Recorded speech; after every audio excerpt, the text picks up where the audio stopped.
Hello everyone, आप सभी का स्वागत है हमारे यूट्यूब चैनल में। तो आज मैं सीरीज का नेक्स्ट एपिसोड लेके आई हूँ, लेकिन इसके पहले के 2 एपिसोड्स पहले ही चैनल पे अपलोड की जा चुकी है। अगर अभी तक आप लोगों ने उसे नहीं देखा है तो पहले उसे जा करके देखिए, तभी आपको आगे मजा आएगा। तो जैसा कि हमने पहले एपिसोड में देखा था कि ये एक ऐसे डेमन मास्टर जुआन की कहानी है जो कि एक इमॉर्टल रेड बीट को काफी सिक्योरिटी के साथ इंपीरियल पैलेस ले जा रहा होता है। अब रास्ते में उस पर्ल को चुराने के लिए पहाड़ी पिशाच उस पे हमला करते हैं, लेकिन जुआन उन सभी को हरा देता है। इतने में ही उसका सामना हुजी नामक बंदे से होता है जिसने गलती से उस रेड पर्ल को निगल लिया था, और अब ना चाहते हुए भी जुआन को हुजी को अपने साथ इंपीरियल पैलेस ले जाना होता है, क्योंकि अभी भी उसके पेट में वो रेड पर्ल होती है और उसके निगलते ही कोई भी बंदा, चाहे वो डेमन हो या इंसान, तुरंत ही मारा जाएगा। लेकिन होजी में अलग बात होती है, उस रेड पर्ल के निगलते ही वो तो एक्सप्लोड होने से बच जाता है। यहाँ पे जुआन जो होता है उस रेड पर्ल की यांग एनर्जी को युआन लॉकिंग कर्स के द्वारा उसी के पेट में ही लॉक कर देता है। अब यहाँ से एपिसोड की शुरुआत होती है जहाँ वे दोनों अपनी जर्नी के दौरान एक ऐसी विलेज में जाते हैं जहाँ पे किसी मॉन्स्टर ने कोहराम मचा के रखा होता है, और सभी गांव वालों को शक वोंग ताई सिन नामक एक डेमन पे जाता है। अब उस रात उस डेमन ने काफी तबाही मचाई होती है, और उसी तबाही के बीच जुआन और होजी जो होते हैं उसी वोंग ताई डेमन को देख लेते हैं। अब आगे जुआन उसे पकड़ने की तो कोशिश करता है, लेकिन वो इतना फास्ट होता है कि वहाँ से भाग जाता है। जुआन देखता है कि गांव वालों की हालत काफी खराब हो चुकी है, इसीलिए वो उस डेमन को पकड़ने का छोड़ करके गांव वालों को हील करने लगता है।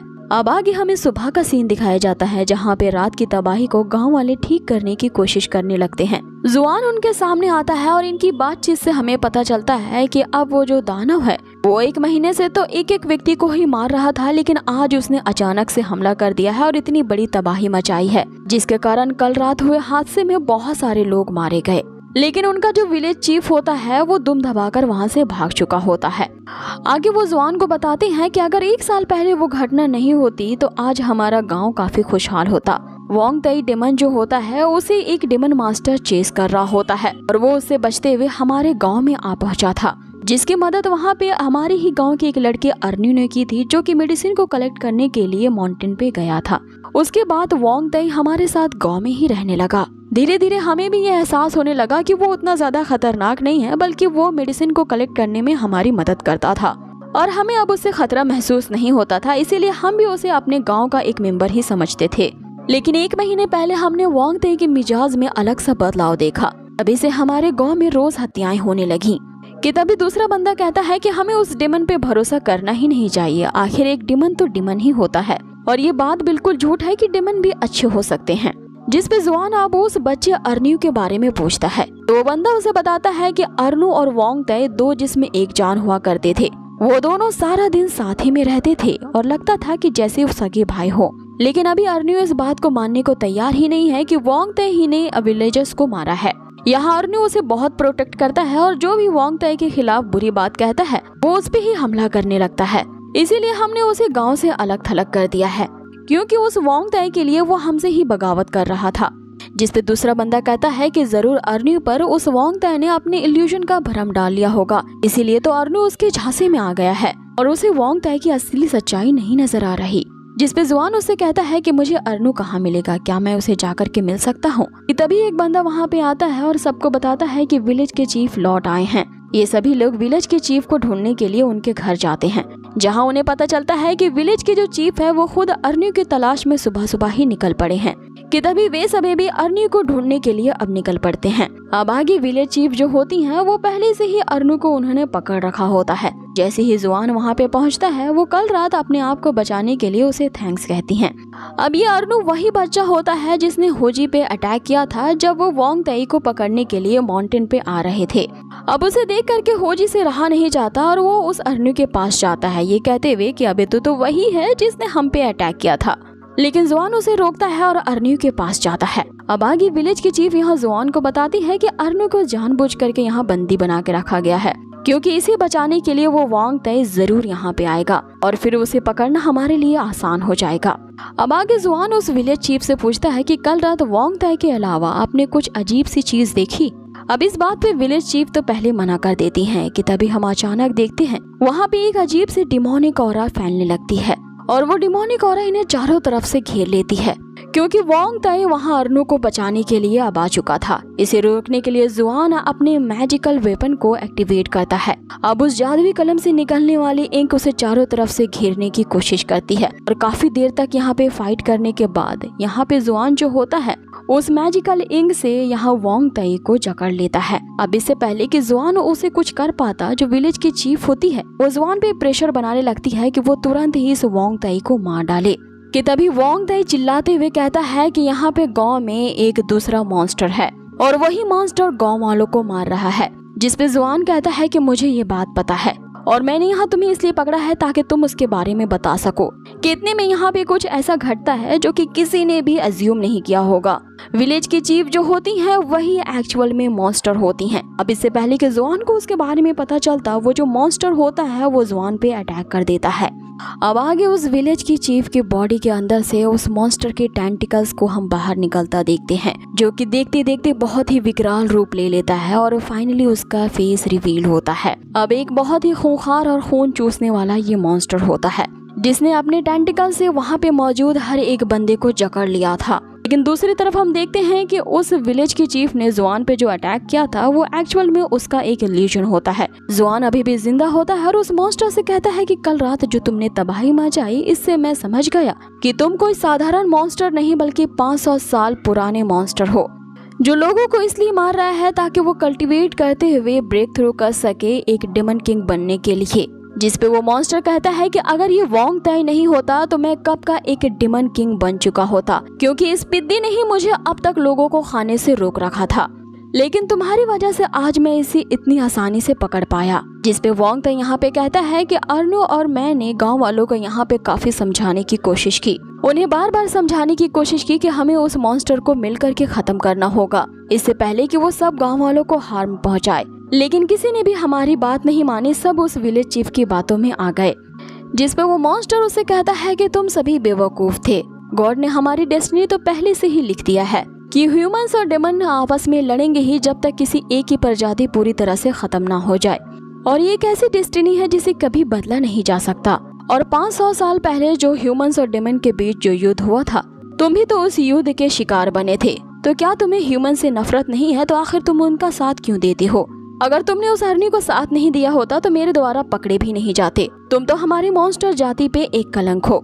जिसपे वोंग ताई उसे कहता है कि वो 500 साल पहले हुए युद्ध से नफरत करता है, क्योंकि उस युद्ध ने सारी उसकी अच्छी चीजें खत्म कर दी। उसके पेरेंट्स, उसके रिलेटिव और उसके दोस्त कोई भी नहीं बचा। वो छिपने के लिए इधर उधर भटकता रहा, लेकिन अब तक किसी ने भी उसके दर्द को नहीं समझा। लास्ट में जिंदगी से हार मानते हुए जब वो अपनी जिंदगी को खत्म करने के लिए जा पहुंचा था, तो अर्नु ने ही उसकी मदद की थी। अर्नु ये जानता था कि मैं एक मॉन्स्टर हूँ, तब पर भी उसने मुझे बचाया और मेरी हेल्प की गांव वालों का भरोसा जीतने में, और उसने मुझे जीने की नई उम्मीद दी। और अब इससे कोई फर्क नहीं पड़ता कि वो ह्यूमन है या एक मॉन्स्टर। हम वीजल क्लैन वालों का बस एक ही मोटिव होता है, जो हमें एक बार बचाता है हम उसे अपनी पूरी जिंदगी भर प्रोटेक्ट करते हैं। जिसपे वो बड़ा सा दाना उसे कहता है कि तुम्हारी ये रिडिकुलस जो फीलिंग है वो पूरी मॉन्स्टर जाति पे एक शर्मनाक धब्बा है।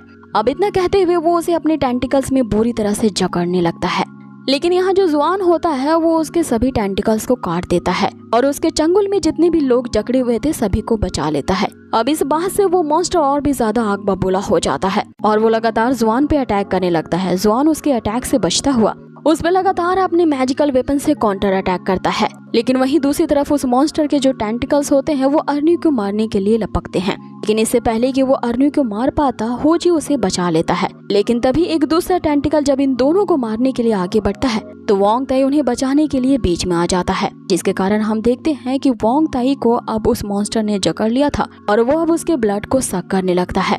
यहाँ तभी हमें वोंग ताई का एक फ्लैशबैक दिखाया जाता है, जहाँ वो अर्नी से पूछ रहा होता है कि तुम एक ह्यूमन हो और मैं एक डिमन हूँ, हम दोनों दिन भर साथ खेलते हैं, पता नहीं दूसरे हमारे बारे में क्या सोचते होंगे। जिसपे अर्नी उसे एक बहुत ही अच्छा जवाब देता है कि दूसरे क्या सोचते हैं मुझे इससे फर्क नहीं पड़ता, हम बेस्ट फ्रेंड है और सदा के लिए बेस्ट फ्रेंड ही रहेंगे। अब आगे वोंग ताई के ब्लड को सक करने से वो मॉन्स्टर अपनी एबिलिटी शो करता है। वहाँ पे वो वोंग ताई जैसे दिखने वाले अनगिनत उसके क्लोन बना लेता है, जो कि कोई इल्यूजन नहीं बल्कि रियल होता है। अब इससे पहले कि वो उसके पूरे खून को सक करने के बाद एक और फौज तैयार कर पाता। अब इस चीज को देख करके यहाँ होजी की तो सटक जाती है और वो दौड़ते हुए बिना कुछ सोचे समझे ही उस मॉन्स्टर पे अटैक करने लगता है। अब आगे होजी वांग ताई को तो उसके चंगुल से छुड़ा लेता है और फिर यहाँ हमें इनके बीच एक जबरदस्ती फाइट देखने को मिलती है। अब आगे होजी के पास कोई मैजिकल पावर तो होती नहीं, लेकिन फिर भी अपनी पूरी शिद्दत के साथ जितनी उसकी स्ट्रेंथ होती है वो पूरी तरह से उस मॉन्स्टर पे अटैक करने में लगा देता है। अब आगे जो होजी होता है एक जोरदार लात उसके फेस पे देता है। अब यहाँ पे उसके जो दांत होते हैं वो किसी वेपन से कम नहीं होते हैं, वो सीधा उस मॉन्स्टर को जा काटता है। अब इससे वो मॉन्स्टर पूरी तरह से बौखला जाता है और होजी को वो चारों तरफ से पकड़ते हुए उसके ब्लड को सक करने लगता है। लेकिन यहाँ पासा तब पलटता है जब वो मॉन्स्टर उसके ब्लड को सक कर रहा था तो हम जानते हैं कि होजी के पेट में वो इमॉर्टल रेड बीड होती है, जिसे जुआन ने एक लॉकिंग कस के जरिए उसकी यांग एनर्जी को सील कर दिया था। लेकिन उस मॉन्स्टर ने अब उसी इमॉर्टल रेड बीट की यांग एनर्जी को सक कर लिया होता है। जैसा कि हमें शुरू से पता है कि जो भी मॉन्स्टर हो या ह्यूमन, जब भी इस एनर्जी को वो सक करेगा तो तुरंत ही ब्लास्ट हो जाएगा। लेकिन सिर्फ होजी ही एक ऐसा रेयर केस है जिसने इस इमॉर्टल एनर्जी को सक करने के बावजूद भी वो जिंदा था।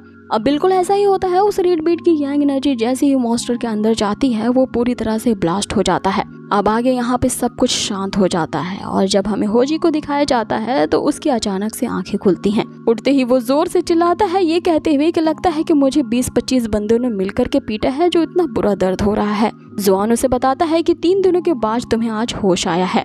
अब आगे होजी उसे पूछता है कि उस मॉन्स्टर का क्या हुआ, जिसपे जुआन उसे बताता है कि उस मॉन्स्टर ने एक्सीडेंटली तुम्हारे पेट के अंदर जो रेड पर्ल है उसकी यांग एनर्जी को सक कर लिया था, जिसके लोड को वो कैरी नहीं कर पाया और वो ब्लास्ट हो गया और सारे गांव वालों की जान बच गई। अब ये सुनते ही यहाँ पे होजी जो होता है वो शेख ही बघारने लगता है। वो जुआन से कहता है कि तुम्हारे नेशनल डेमन मास्टर होने का आखिर क्या फायदा हुआ। मैं तो शुरू से जानता था कि मुझ जैसा एक्सट्रीमली पावरफुल बंदा ही तुम्हारी मदद करने को आएगा और मुझे अपनी पावर पे तो बहुत प्राउड है।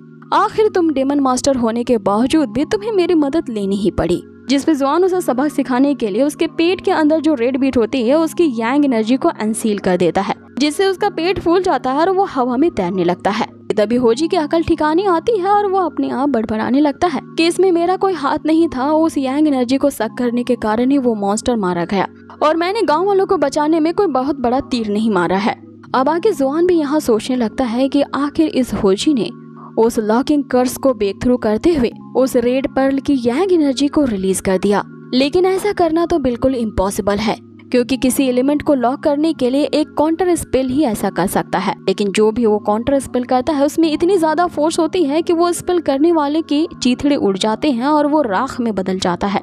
तो आखिर ये बंदा जिंदा कैसे है, जिसपे जादुई कलम उसे बताती है कि काउंटर स्पेल तब तक उल्टा नहीं पड़ता है जब किसी बंदे का माना यानी कि मेंटल स्ट्रेंथ बहुत ही ज्यादा हो। इस बंदे होजी की बहुत ही ज्यादा स्ट्रॉन्ग मेंटल पावर है। ये तो एक जीनियस है और अगर इसे ट्रेन किया जाए तो आगे फ्यूचर में ये बड़े नाम कमाएगा। अब आगे होजी यहाँ पे जुआन को उसकी सोचों से बाहर निकालता है और उससे फिर कोई एक बकवास करता है कि लगता है कि तुम्हें मेरी पावर से अब जलन होने लगी है, जिसपे जुआन फिर से उसे एक घूंसा जड़ देते हुए कहता है कि तुम एक जीनियस नहीं बल्कि एक वियर्डो हो, एक ऐसे पागल सन की हो जिसका कुछ नहीं हो सकता। पता नहीं क्यों मेरी जादुई कलम तुम्हें जीनियस समझती है। कि तभी आगे होजी यहाँ वांग ताई के बारे में पूछने लगता है कि आखिर उसका क्या हुआ।